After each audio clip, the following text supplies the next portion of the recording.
Uncle uncle uncle stop stop stop. என்னம்மா? இந்த balloon கொஞ்சம் ஊதி தரீங்களா? ஏன் உன்னால ஊத முடியலையா? தம்ம பத்தல அங்கிள். அப்படியா? ஊதி தர்றேன். போதுமா? இன்னும் பெருசா. போதுமா? இன்னும் பெருசா. இன்னும் பெருசா.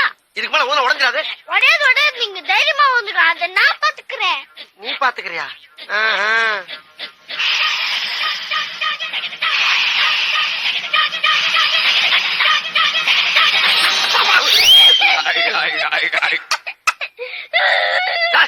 நான் முதல்ல சொன்னல பெருசா ஊதா உடைஞ்சிரும்னு. நீ தானே அம்மா ஊத சொன்ன. ஒரு பலூன் கூட ஊத தெரியாதா? எரும மாடா? ஏய், என்ன மாடு கிட்டு இருக்க? சாரி அங்கிள், நான் தெரியாம சொல்லிட்டேன். எனக்கு ஒரு புது பலூன் வாங்கி கொடுங்க அங்கிள் ப்ளீஸ். அப்படி கேளு. அதை விட்டு மாடு கிட்டு மரியாதை பேசிட்டு இருக்க. சரி வாங்க. நீ முதல்ல போ. பிள்ளைய பாரு.